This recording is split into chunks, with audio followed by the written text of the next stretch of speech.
Alors, nous continuons notre formation sur la Ravel 9 et ici, on va maintenant s'attaquer à cet onglet Mes articles. Là, on va vouloir que lorsque l'utilisateur va cliquer sur le lien Mes articles, il ne puisse avoir la liste des articles qui n'ont été créés que par lui. Alors, c'est parti, on va ensemble nous rendre dans le projet. Et là, on avait fait ça pour vérifier que l'utilisateur était connecté. C'était la vidéo précédente, donc je vais tout fermer. Et d'abord, on va se rendre au niveau du layout. Et pour Mes articles, on va le rediriger sur un lien. Donc ici, Mes articles, on va lui dire que ça va aller sur... plutôt, on va aller créer une nouvelle route dans web.php. Get, on va dire que ça sera get, ça sera toujours dans article. Donc on va aller la mettre à l'intérieur de article. Donc on va la laisser à l'intérieur de article. Donc ça sera get. Ici, ça sera slash mine. Ok, donc ici on va dire que ça sera la route slash mine, article slash mine. Et ici on va dire qu'on utilise toujours l'article controller. Et ici on utilise la classe. Et ici la méthode, on va dire, on va l'appeler mine. Donc on va créer une nouvelle méthode qu'on va appeler mine pour récupérer ici tous nos articles. Et ici on va lui donner le nom de articles.mine. Donc mes articles. Ici on va fermer avec un point virgule. Ensuite, ce qu'on va faire, on va passer cette route au app.php et ici pour le ahref de mes articles, on va lui dire qu'il va pointer sur la route article.mine. Donc permettra de récupérer tous les articles qui ont été écrits par moi, par l'utilisateur qui est connecté. Ensuite, on va aller créer cette méthode mine au niveau de ce contrôleur, au niveau du article contrôleur. Et juste en dessous de la méthode delete, on va créer une nouvelle fonction qui va s'appeler mine. Et là, elle va retourner la liste des articles qui ont été créés par l'utilisateur.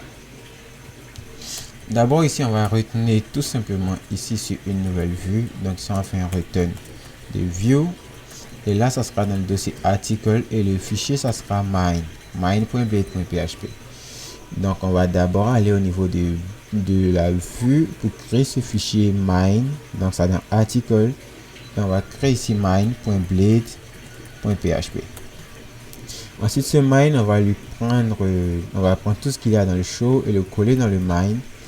Et on va à nouveau tout supprimer parce qu'on avait juste besoin du layout et du page content. Et ici, ce qu'on va faire, on va maintenant rafraîchir ici et nous assurer que tout marche. Et on va cliquer ici sur mes articles. Et si on clique ici sur mes articles, on a slash article slash mine. Et ici, pourquoi est-ce qu'il nous dit qu'il ne le trouve pas? Là, il ne le trouve pas. Pourquoi? Article, ça. Je vais cliquer sur mes articles, il ne le retrouve toujours pas. Pourquoi est-ce qu'il ne le retrouve pas? Donc ici, on la met à l'extérieur. Et que là, au lieu de article, on l'appelle tout simplement slash mine. Et là, si on appelle slash mine, on la récupère bien, mais je ne comprends pas pourquoi est-ce que si on la met à l'intérieur de article ici, il ne la retrouve pas. On va d'abord la laisser à l'extérieur de ce article. On va la mettre juste en dessous de home et actuellement travailler. Et ce qu'on veut faire ici au niveau d'article contrôleur, on veut vouloir récupérer tous les articles qui ont été créés par l'utilisateur qui est actuellement connecté. Petit rappel que pour récupérer l'utilisateur qui est actuellement connecté, on peut juste faire ici un dd of id pour récupérer le id de l'utilisateur qui est connecté. Donc si on fait ça qu'on enregistre, on voit qu'ici on a un dependent de l'utilisateur qui est connecté et on a bel et bien le 1 qui est son ID.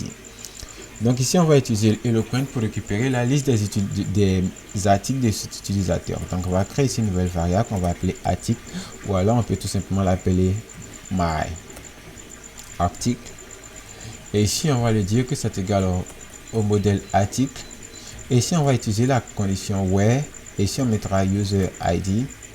Et ici on dira que le user id c'est égal à auth2.2.id. Et ici on veut faire get. On va faire un get pour récupérer tout. En gros, ce qu'on veut faire, ce qu'on fait ici, si on faisait du PHP, un PHP classique, on allait faire ici select all from article where user id égale 1. Donc c'est la traduction de ça qui est représentée ici. Donc ici avec le auth2.2.id, on récupère le id de l'utilisateur qui est actuellement connecté. Et en faisant eloquent article2.2.where, on fait toute cette ligne là. Ensuite, ce qu'on va faire, c'est qu'on va envoyer ici ce variable myArticle à notre vue. Donc ici, myArticle sera égal à myArticle. Donc si on fait ce qu'on rafraîchit la page, on retombera ici et il n'y aura pas grand chose à faire. On va d'abord aller sur la page mine et on va shipper tout le contenu de accueil. Donc on va prendre tout le contenu de accueil, on va juste prendre cette colle MD8 qui liste ici ces différents articles. Et là on va venir ici créer une nouvelle row et à l'intérieur on va coller ça. Je pense que c'est bon. Et ici cette variable c'est myArticle parce que c'est la variable qui provient ici du contrôleur. Donc ça sera myArticle, cette variable là plutôt. Donc ici ça sera myArticle qu'on renomme ici en asArticle. Et puisque les deux ils ont presque tous les mêmes champs, on a le ID, la description et le titre, donc ça va rester ainsi.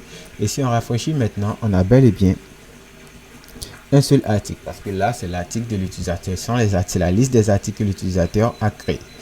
Donc ici on a deux articles et si ici je viens créer un deuxième article, donc je dis que mon second article admin 1 et ici pour la description je mets le même contenu et que ici je clique sur ajouter et ici je vois que là j'ai trois articles. Même si je clique ici sur mes articles, je vois qu'il ne me liste que deux parce qu'il n'y en a que deux articles qui ne portent mon ID dans la base de données.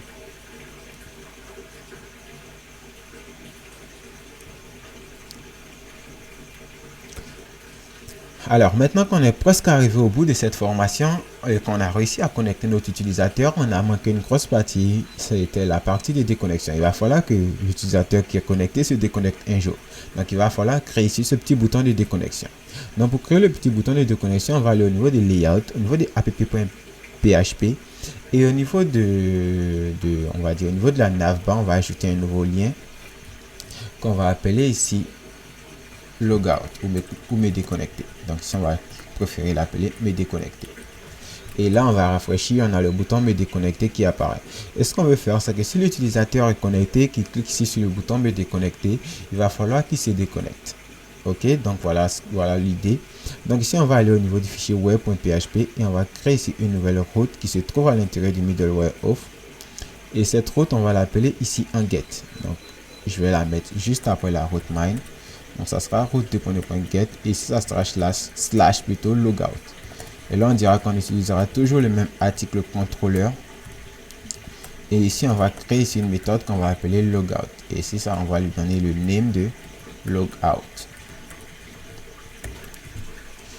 Donc ensuite on va rattacher cette nouvelle route à ce lien là en mettant ici un route. Et on dira que l'action se déroulera sur la route logout. Ensuite, on va aller au niveau de article controller. Je pense pas que ça soit bien de la mettre au niveau d'article controller. On va la mettre plutôt au niveau de user controller. Et ensuite, on va aller au niveau de user controller et créer ici cette méthode logout. Donc ici, ça sera un public function. Et ici, ça sera logout. Et cette fonction logout, elle est plutôt simple à mettre en place. On a juste à détruire une session comme on le faisait avec PHP. Donc ici, on va juste détruire une session. Comme on le faisait en PHP, j'ai dit. Ici, on va faire une session d'abord de flush, pour dire qu'on va retrouver la session actuellement en cours. Ensuite, on va récupérer l'utilisateur qui est actuellement connecté. Et ici, on va lui demander de déconnecter cet utilisateur. Ensuite, on va rediriger l'utilisateur maintenant sur la route. On va dire... on va voir la liste des routes qui sont disponibles ici. Pour l'accueil, je l'ai appelé accueil. Donc ici on va vouloir rediriger l'utilisateur sur la route accueil, ou plutôt que de le rediriger sur la route accueil, on va le rediriger sur la route login pour lui dire qu'il peut à nouveau se connecter. Donc c'est très simple. On crée ici une session, on répère l'utilisateur et on lui demande de se déconnecter avec la méthode logout du hôte.